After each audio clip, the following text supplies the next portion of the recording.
कहानी शुरू होती है एक छोटे पहाड़ी गांव कठोली से, जो घने जंगलों और पुरानी किंवदंतियों से घिरा है। रात का समय है, बिजली चली गई है और कुछ नौजवान दोस्त गांव के किनारे वाले पुराने कुएं के पास बैठे हैं। वहीं से उनकी डरावनी यात्रा शुरू होती है।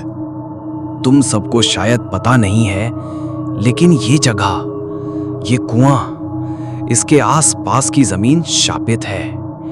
कहते हैं कि यहां कभी एक अघोरी साधना करता था और उसकी मौत के बाद उसकी आत्मा भटक रही है।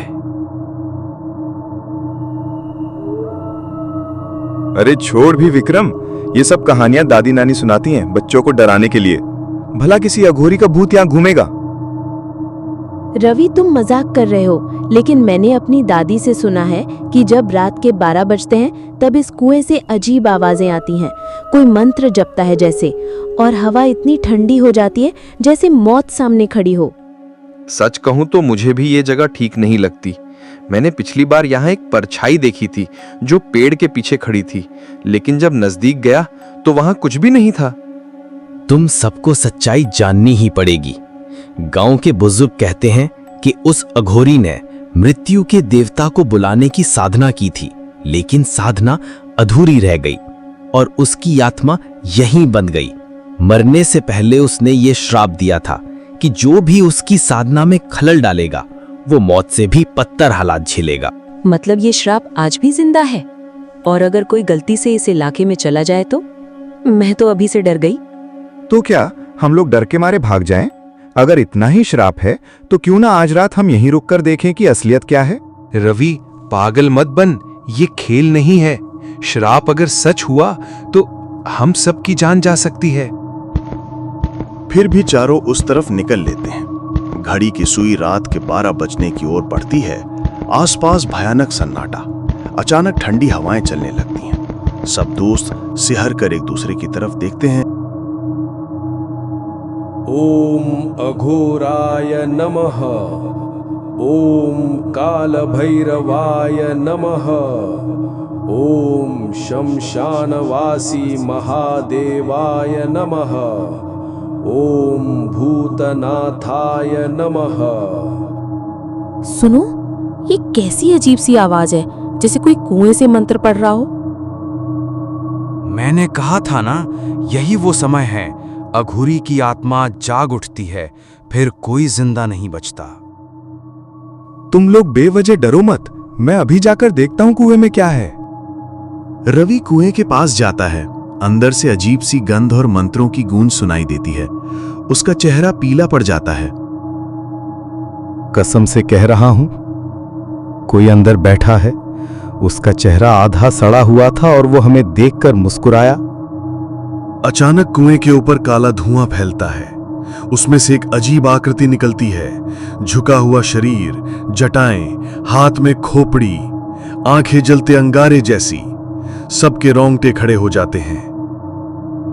कौन है जिसने मेरी साधना भंग की? कौन है जिसने मेरे श्रापित स्थान को अपवित्र किया? हम बस गांव के लोग हैं, हमें माफ कर दो। माफी नहीं, तुम सबने मुझे जगा दिया है। अब तुम्हारी आत्माएं ही मेरी साधना की पूर्ति करेंगी। हमसे गलती हो गई, हमें छोड़ दो। हमने जानबूझकर कुछ नहीं किया, ये सब गलती से हो गया। गलती की सजा मौत से भी डरावनी होगी। तुम सब अपने सबसे गहरे डर का सामना करोगे। अचानक माहौल बदल जाता है। हर दोस्त अपने अपने सबसे बड़े डर में फंस जाता है।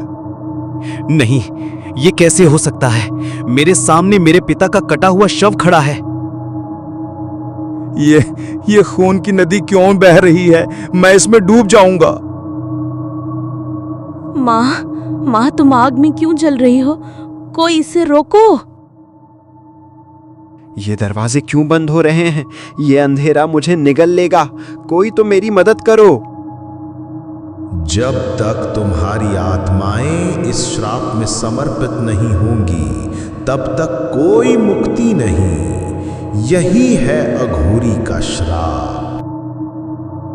तुम्हें जो चाहिए ले लो, लेकिन हमें छोड़ दो, हमारी जान मत लो।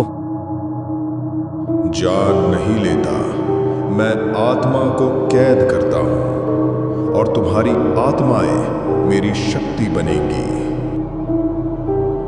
अचानक गांव का सबसे बुजुर्ग साधु बाबा त्रिलोचन प्रकट होता है, जिसके हाथ में तांत्रिक डमरू और रुद्राक्ष की माला है।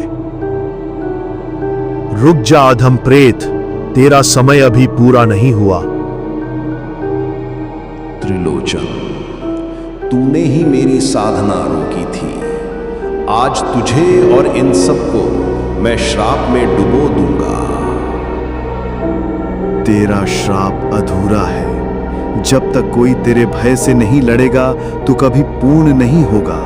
ये बच्चे तेरी कैद से निकल सकते हैं अगर साहस दिखाएं। लेकिन बाबा, हम कैसे लड़ेंगे इससे? ये तो इंसान ही नहीं है। भूत प्रेत से डर कर नहीं, अपने डर से जीत कर निकलना होगा। यही श्राप को तोड़ने का मार्ग है।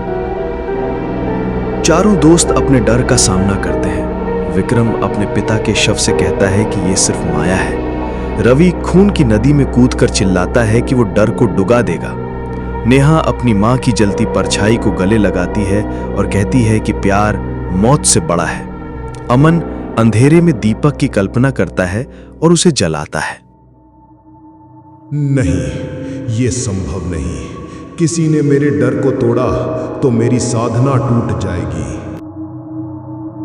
बाबा त्रिलोचन मंत्र पढ़ते हैं। चारों दोस्त हिम्मत जुटाकर अघोरी आत्मा का सामना करते हैं। अचानक तेज प्रकाश फैलता है और आत्मा चीखते हुए धुएं में बदल जाती है। कुआं जोर से हिलता है और फिर शांत हो जाता है।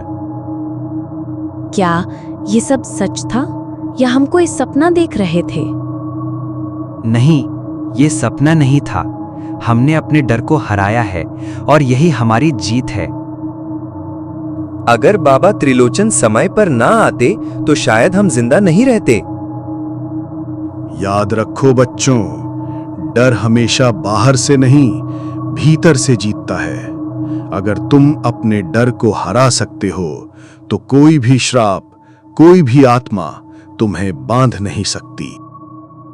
चारों दोस्त एक दूसरे को गले लगाते हैं और गांव लौट जाते हैं। लेकिन कुएं के पास हवा फिर से सर्द हो जाती है, जैसे अघोरी की आत्मा अब भी कहीं गहराई में छुपी हो।